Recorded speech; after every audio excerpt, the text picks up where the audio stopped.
브랜드도 로고도 광고도 없던 한 기업이 일본을 넘어 전 세계인의 삶을 바꾸기 시작했습니다. 가장 단순한 것이 가장 아름답다는 철학, 그리고 물건보다 여백을 설계한 디자인, 이 기업은 어디일까요? 재팬인사이트, 지금 바로 시작하겠습니다.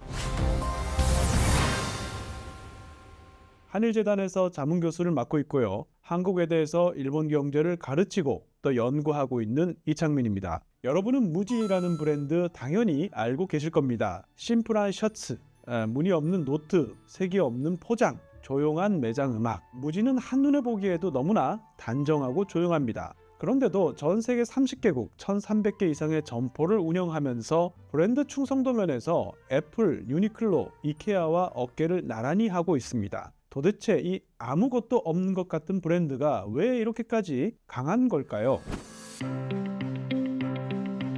이야기는 일본 고도 경제 성장기로 거슬러 올라갑니다. 산업화, 도시화, 대량 생산, 대량 소비. 그 시절 일본은 만들면 팔리고 포장하면 더 잘 팔리는 시기였습니다. 하지만 성장의 끝에는 피로가 찾아옵니다. 넘치는 물건, 화려한 광고, 상표로 뒤덮인 일상은 소비자들에게 점점 피로감과 회의감을 안겨주기 시작했습니다. 우리는 과연 필요한 것을 사고 있는가? 지금 이 소비는 내 삶을 더 낫게 만들고 있을까? 그 질문에 정면으로 답하고자 한 사람이 있습니다. 바로 스즈미 세이지, 무지의 무체인 세이유그룹을 이끌던 경영자입니다. 그는 일본 유통산업의 구조를 이렇게 표현했습니다. 유통이란 자본의 논리와 인간의 논리 사이에 존재하는 긴장지대다. 자본의 논리는 이윤을 쫓지만 인간의 논리는 생활의 안정을 쫓는다. 그는 기업이 소비자를 구매 대상이 아니라 생활자로 다시 바라봐야 한다고 생각했습니다. 그것이 바로 무지가 태어난 철학적 배경입니다. 1980년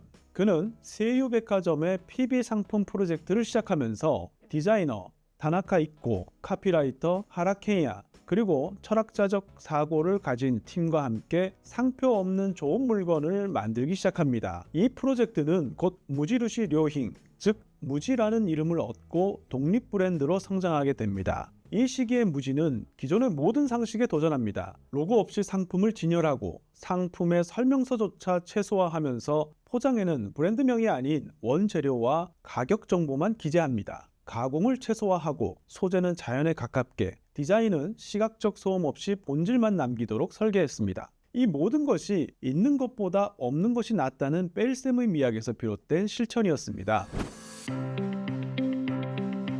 무지는 단순히 예쁘게 만드는 것을 디자인이라고 생각하지 않습니다. 삶을 조용히 도와주는 구조이면서 그 바탕에는 뺄셈의 미학, 즉 제거의 철학이 있습니다. 이런 뺄셈의 미학은 일본 고유의 미의식, 예컨대 사비, 그리고 여백의 미인 마와도 연결됩니다. 무지는 이 동양적 사유를 현대 산업 디자인에 녹여낸 독특한 브랜드입니다. 무지의 초창기 디자인 전략을 이끈 인물은 일본 그래픽 디자인계의 거장 다나카 이코였습니다. 그는 디자인은 기업의 철학을 시각적으로 번역하는 작업이라고 얘기하면서 무지라는 철학을 포장지와 상품 설계, 매장의 레이아웃까지 일관되게 담아냈습니다. 뒤이어 합류한 하라케이야는 무지의 글로벌 확장기 동안 디자인 디렉터를 맡으면서 무지의 조용한 언어를 세계 시장에 전달하는 데 중요한 역할을 했습니다. 그는 무지의 디자인을 자연과 인간이 충돌하지 않는 가장 온화한 형태라고 표현합니다. 豪華に引け目を感じることなく簡素であること、それから無駄を省いていくことによって豪華なものよりももっと素敵に見えるというか。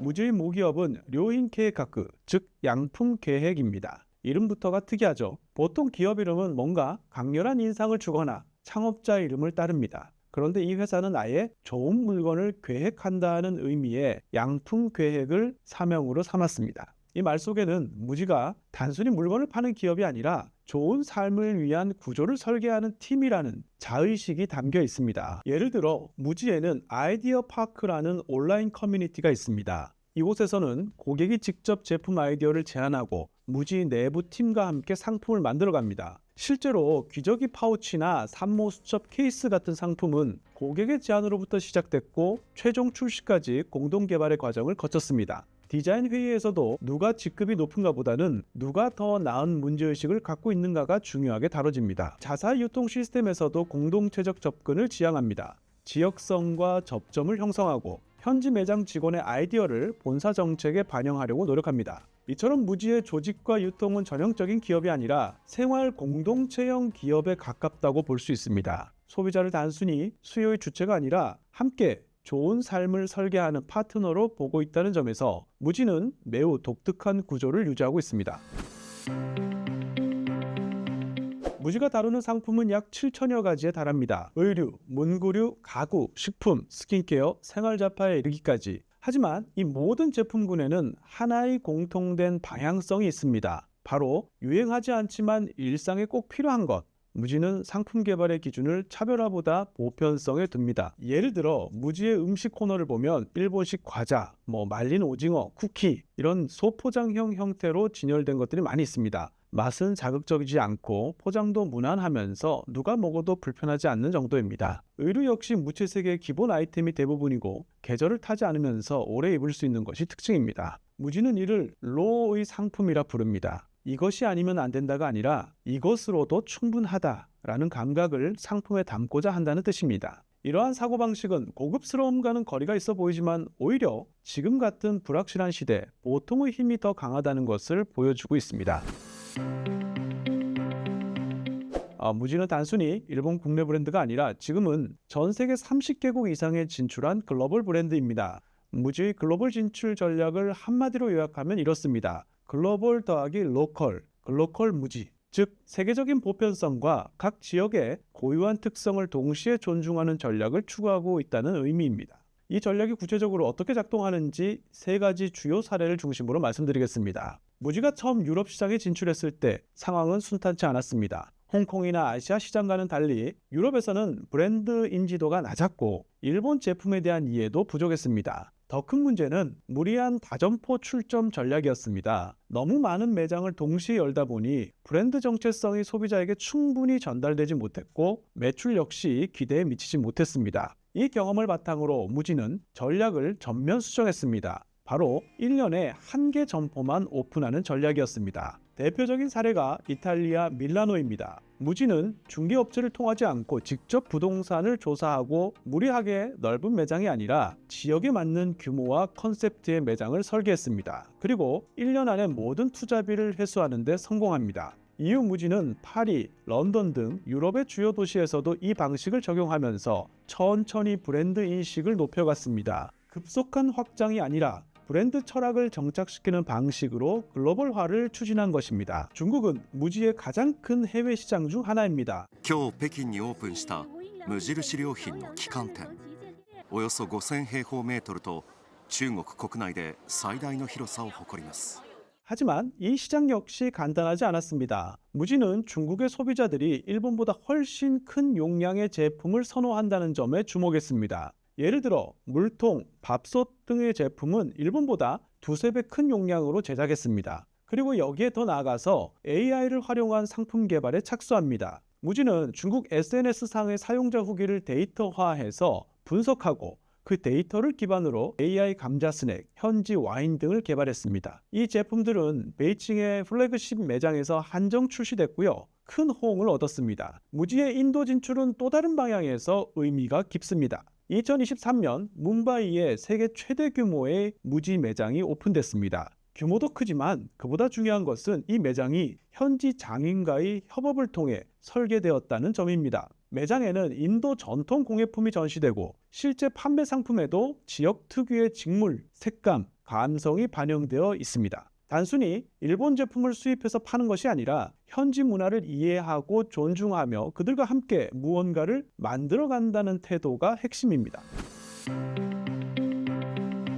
무지는 위기의 순간에도 소란스럽게 움직이지 않았습니다. 대표적인 예가 바로 코로나19 이후의 대응 전략입니다. 코로나19가 터지면서 소비자들은 대형 쇼핑몰보다는 가까운 거리에 소형 매장 그리고 생필품을 찾게 되었습니다. 무지는 이에 맞춰 무지 500 프로젝트를 추진합니다. 이름 그대로 500엔 이하의 실용적인 일상용품을 중심으로 한 소형 매장 전략입니다. 무지 500은 단지 저렴한 상품을 모아놓은 매장이 아닙니다. 소형점의 공간 구성과 상품 라인업이 정교하게 설계되어 있습니다. 2,000에서 3,000개 상품을 효율적으로 배치하고 소비자가 편안하게 접근할 수 있도록 생활권 중심 입지 전략을 활용했습니다. 무지는 또 하나의 독특한 시도를 하고 있습니다. 바로 고령화 사회에 대응하는 지역 밀착형 헬스케어 프로젝트, 즉 거리의 보건실인데요. 거리의 보건실은 누구나 가볍게 방문해서 건강을 상담하고 체조교실이나 지역 보건 프로그램에 참여할 수 있는 무지의 커뮤니티 서비스입니다. 약국과 제휴해서 건강 관련 상품도 판매하고 점포를 단순한 판매 공간이 아닌 지역의 건강 플랫폼으로 전환하는 실험입니다. 이처럼 무지의 위기 대응 방식은 눈에는 띄지 않지만 삶과 점점 더 가까워지는 전략으로 진화하고 있습니다.